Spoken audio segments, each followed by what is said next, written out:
Following this, now comes the confidential part. This is to give you a backstory. I get calls and messages from people from all over the world. Many of them, they request me to hide their identity.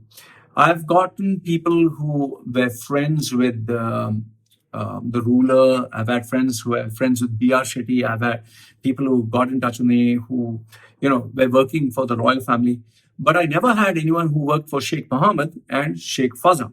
I never had someone who worked with them for many years, and they would tell me that, listen, I worked with them for, X number of years. This particular gentleman, I have hidden a lot of his details, but I'll give you the part which I think can be shared because he's afraid. He's obviously very afraid. So I'll read out what he has shared. And like I tell you, form your own judgments. Maybe it's true, maybe it's false. Maybe what he's saying is, let's assume maybe he is a person from Qatar. Maybe he's giving me fake information. So we don't know. Okay. I'm just giving you based on what I received. Use your judgment, do your research, form your opinion. That's what I tell you. So I'll read out what he has shared with me. First, he says, hey, Loy, I got some exclusive news for you. So I was like, okay. I didn't respond because I thought, it must be another guy who wants attention. So I didn't bother. Okay. And this is in the morning, 5:15 in the morning. So he sent me at 5:15. He said, I got exclusive news for you. I didn't bother. So I said, okay. Then he responded, I used to be something for Fazaa. So you're talking about Sheikh Fazaa, that is the son of Sheikh Mohammed. Then he said some statement which I censored. So I said, wow, that's quite a job description. Okay. Then he mentioned something about what Sheikh Fazaa and Sheikh Mohammed used to do. So I told him that you must have been really good to earn that position of honor. Okay. I'll not give you the details, what he did, what did he work as. Okay. So then he said something, working with Sheikh Mohammed since 90s. So imagine 90s, 2000s. So it's nearly like 30 years. Okay. So they've been working whatever for so long. And then he says, have been fired. Once again, I'll not tell you who got fired, what got fired. Okay. So then I said, I don't think just about anyone can get something as big as that, that position. So then he said that they only want Emirati staff, even the chef, even the cook, everyone. But obviously, it's because of security reasons. They only take people that they know. Because just to let you know, I have some of my friends or clients as you would, they work for the government. They work in very big positions. The background check itself takes 1 year. 1 year background check. They check your qualifications, your friends, your family, your social media, your bank account. Every aspect of you is checked for 1 year. And everything you need evidence and documentation. If anything is out of place, you can be in serious trouble. So when you're working for the royal family, of course, it's the major thing. So they would take only Emiratis. So then I asked him, what nationality are you? He mentioned his nationality, once again censored. So I said, that's really strange. He said, yes. Then I asked him, why would they terminate someone who has worked all these years? Imagine, 30 years. 30 years you worked. So why?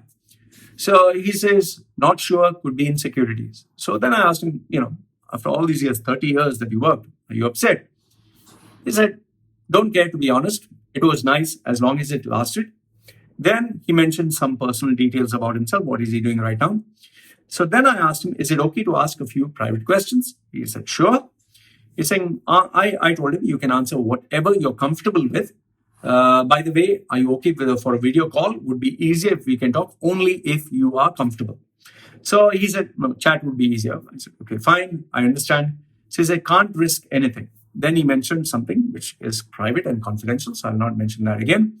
So I said, of course, by the way, just so that you know, whatever you wish for me to keep private, just let me know. Only that would be shared. So he said, okay. And then I said, specific defaults and never share, especially what you do in your profession, like you are working with him. So I asked him, how old are you? He gave me his age, which I'll not mention. They said, wow. Then I mentioned something. How long have you been doing this? So then he mentioned, and it was not so pleasant. That's what he said. It's not so pleasant. Working with them has a lot of stress. You got to have a thick skin. So then I said, did you get your job via merit or was it via references? Then he mentioned that people are yelling for no reason. who's yelling? That's the main guy, the Sheikh. They yell or shout or whatever. So then something else I spoke to him, which I'll censor. Then he said, how did he get the job? He mentioned that. They'll also have censored, saying, I was going to the palace for X number of years, all the years that he was going. Even during Ramadan, he used to go to the palace. Okay. Then I asked him, what are your perks like? He said, perks as in requirements. I mean, salary, is it very high? Free house, free this, free that.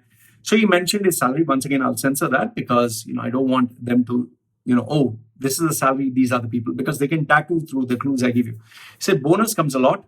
Usually when he mentioned something else, such as whatever. Okay.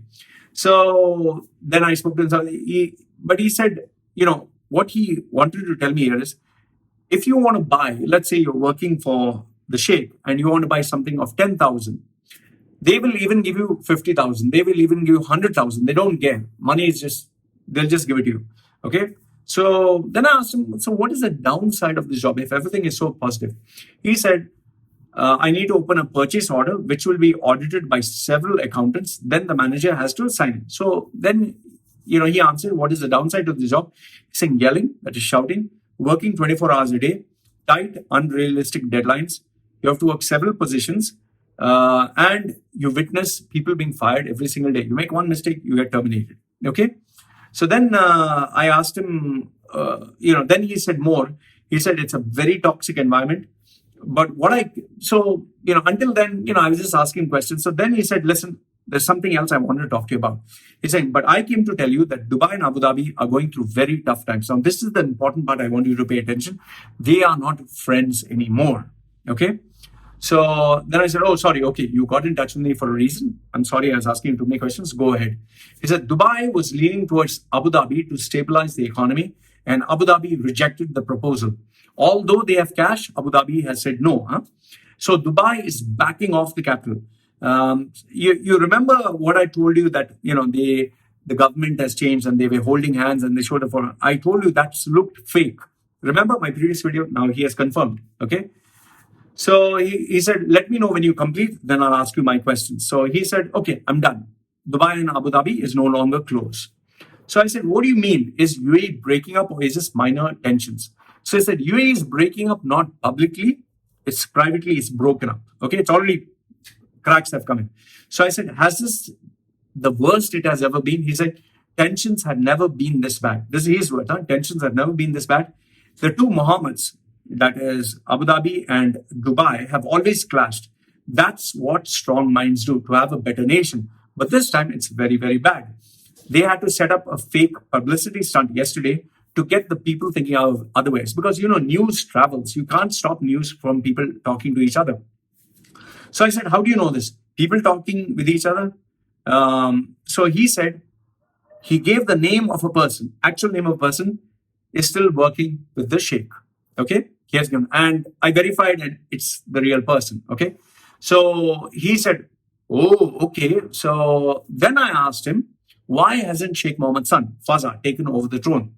The father is old because Sheikh Mohammed is 71. He said, no idea. That's something between the family. All I know is he's slowly taking more responsibilities. Okay. So then I asked Sheikh Mohammed, does he have health issues? Rumors are he has diabetes, blood pressure, whatever. He's saying there's nothing serious. Yeah, he has that. Everyone knows it, like cholesterol, diabetes, lung problem. I never knew he had lung problem issues. He said, that's normal. So I asked him, what do you see happening next? He said, nothing life-threatening. So I asked him, as in your opinion? He said, Dubai becoming independent within the same country, just different laws. So then I asked him, would Abu Dhabi allow this? Because see, Abu Dhabi wants to keep control of Dubai. Okay, that's what it has always done. So he's saying the only string that is holding Dubai and Abu Dhabi is financial support. Since they cut off most of the oil money, they will not have a say. I definitely see Dubai working with Qatar behind the scene. This is like, are you serious? They are going to work with Qatar? I mean, Qatar and UAE are enemies. So this came as a surprise. I don't know if it's true, but I'm telling you what it is. So I said, is this true or a rumor? Abu Dhabi wanted to take over Dubai in a hostile bid. That was what I asked him. He said, Faza was very close to the Al Thanis. And he said, Abu Dhabi, yes, wanted to take over Dubai. Remember what I told you that there was weapons and that's why Abu Dhabi shut down. Abu Dhabi closed down. It was not for COVID. They didn't shut down for COVID. there was some takeover, there was some assassination attempt, there was something dangerous. You remember the Abu Dhabi, this guy, he got tried to get assassinated. There was a car explosion. They still don't know where is he. There's still no report. Just imagine. They still do not know where he is. Abu Dhabi, UAE, I don't know, that Minister of Peace or something. I can't get his name, man. You know, his car exploded and there was a fire or something like that. There's no news about him. That means they're not denying that. Okay. Then I said, Abu Dhabi offered you bail out Dubai by buying assets instead of giving them a loan. So now Abu Dhabi is saying, I'll give you the money, no problem, but you sell me the assets of Dubai. And Dubai said no. So then I asked him, like, does Dubai have any cash or is it zero? He said it's below negative. They're borrowing from Saudi. Then he said something which I've censored. He said, was it disaster? Our office is under the office of His Highness and was running out of money. Just imagine this. Sheikh Mohammed is running out of money. So this is what I said. Then obviously I asked him out of curiosity. I was told by some Emirati, they know my channel, they even talk about it. I've received email from some people who claimed indirectly without saying it that he was from the ruling family, and some of them, if not all, are watching my videos. So he said, I have no idea whether they watch your videos or not. Okay. He said he didn't hear any of them mentioning about me. I was like, ah, shit, I wish they did mention about me. So he said, then I asked him, you working for them, are you allowed to resign? Because, if you're working for the Sheikh, you can't resign. So he said, of course, the media, Dubai media keeps a check of all social media pages that promote and bash Dubai. I'm 99% sure you are on that list. And then he spoke about his resignation. If I resign, I can never work in Dubai again because you can't resign from the, Sheikh. If you resign, you have to get out of UAE. Saying, if my resignation has been approved by the Sheikh himself, for example, some of the Sheikh's friends resign for better and he approves. Still paying them the salary even after resignation. That's a kind of good offer. Okay.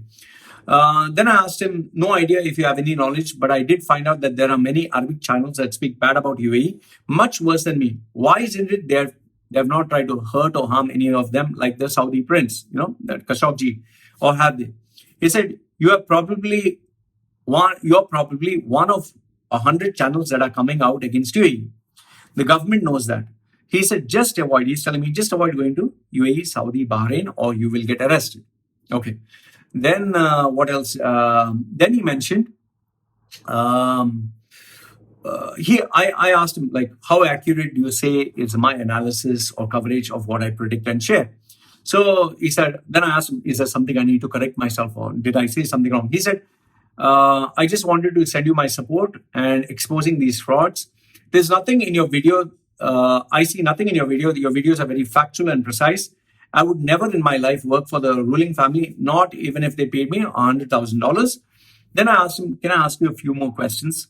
I asked him, he mentioned, I remember Faza used to threaten to not give a salary if you didn't finish the stuff on time.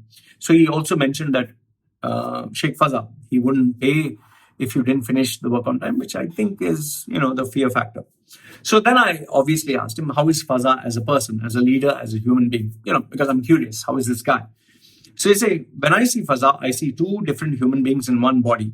The public Faza is very nice. The private Faza, this is his words, he's saying is a dirty scumbag. So I was like, when he said like two different human beings in one body, the first thing that crossed my mind is, does he have a personality disorder? Is he like, schizophrenic, or is he like a personality, compulsive personality disorder? So I asked him, like, how? Like, he's a dirty scumbag. Like, how? Is he smoking, drinking, drugs, women, all? He said he did a lot of unethical stuff to his staff. So I was still curious, like, what is unethical? He was still not mentioning. He said, I don't think he does drugs and all. If things don't go his way, he will be legit, be crying like a baby. So this, what I did is I checked with one of my friends who works with the ruling office. And I asked him, listen, is it true that he cries like a baby? He said, 100%. I don't know, how does he cry? Does he cry, or does he like make a tantrum? I don't think he cries like a baby. But obviously he would, he would want things his way. So he says crying like a baby. Okay, crying like a baby. All right. So then I asked him, do they terminate, not pay the salary? Is it physical abuse? He says, making sure it gets done. He definitely abuses his employees 100%. So I said, abuse, verbal or physical? He said, both. I've heard him shouting many times. The entire building can hear his voice. He has some mental illness. So then I asked him, mental illness or a personality disorder? So he said, yeah, that means a personality disorder. He said, I'm not a doctor. I said, okay. Then I asked him the controversial bits. Did any of the rulers, sons, or senior staff abuse someone to death or kill in anger? The eldest son who passed away killed someone. This is a story which is written in the news and everyone knows about it and everyone talks about it.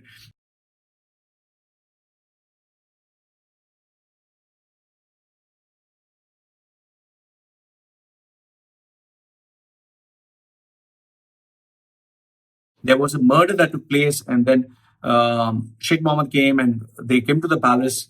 They took him and they destroyed everything in the palace. They buried the evidence, destroyed everything. This is the urban legend that everyone talks about, that I'm pretty sure if you have been in the UAE many years, you would also know that. And, they destroyed everything in the palace. They rebuilt everything. They destroyed the body, the evidence, and they took him because he was addicted to drugs. And eventually, unfortunately, he died. And it was very sad. Okay. Then he said, so did some of the Nayans. Nayans is the Abu Dhabi family. So, then obviously curiosity asked him, is Faza straight or gay or both? He said, he don't know. Okay. I asked, is her daughter, does she have any mental illness or is she normal or but drugged? He said, Dubai has her now. This is what he said. Don't think she'll ever come back. They put her in some kind of powerful spell. So I was like, this is a black magic or something like that. So he said, I meant the runaway princess, Latifa, not Princess Haya. He said, yeah, the daughter. So I asked him, is she drugged? He said, no, they do root work from what I've heard. Not official do, don't hold me on that. Root work, what he meant by that is maybe they operate on the brain or something like that, right at the root level. So I said, root work as in permanent changes on the personality or through medical means. He said, yes, you can say something like that. Then I asked him, Emirati locals, do they actually work or are the ones under the ruler only work but out of fear, or are they, do they take rest and are they just lazy? So he said, they work a lot of work. So I asked him, out of loyalty or fear? He said, lazy stereotype is fake. So remember this, huh? He's saying Emiratis lazy stereotype is fake. You're talking of the Sheikh's office. I said, yes. So he said he comes random times, he checks everyone. He would come in and go right behind my computer screen and look at what I'm doing. I asked him, Expo 2020, is it a disaster? He said, micromanaging to the extreme, it definitely happening next year. This is what caused Abu Dhabi and Dubai's conflict. That micromanaging is, he likes to check what people are doing. But Expo 2020 is definitely happening next year, according to him. I said, what do you mean? Abu Dhabi didn't want them to host it? Saying Sheikh Mohammed forced the Expo. He did everything in the power to make it happen. Steep loans will not come back. And they convinced Abu Dhabi that this is the final nail in the coffin and that will make Dubai self-dependent. Abu Dhabi was always refusing the idea. Somehow he managed to get things his way. Now it's like a huge fail. Even last year, I was in the office and they were scared that it would be busy. And then I said, do Emiratis believe it will be a success? He said, no. There were some other bits of this information or conversation that I don't want to share because there are too many censors that I've had to make. Primarily about assassination attempts between each other. Just whether you believe or not, it seems Abu Dhabi, Dubai, and Sharjah are in a very bad relationship. There are rumors that the deaths that took place were because of the enmity.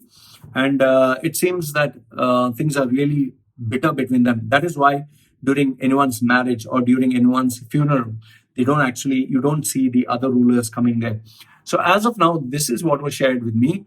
The rest of the stuff, I've kept it confidential. So you can choose to believe whatever you like. Like I told you, please do your own research. Look at the trend, look at what is happening, and you form your own opinions. Are you fed up of life? Earning a pathetic salary, working long hours, having an ungrateful boss, facing office politics, the constant fear of losing your job, and after paying rent, groceries, shopping, and children's expenses, you were left with hardly any savings. Is this the life you dreamed of? Or do you wish to change your life forever? Meet Loy Machedo, the world's #1 personal branding coach. He will help you identify the real you. Position and sell yourself by getting the job of your dreams and make good money anywhere in the world. If you do not believe me, Google his name, Loy Machedo, and you will find 2 million web links online and over 200 recommendations from very happy clients. So the question is, do you want to change your life? If yes, then contact Loy Machedo. www.loymachedo.com. Who is loymachedo.com? Thinkpersonalbranding.com. What are you waiting for? Do it now.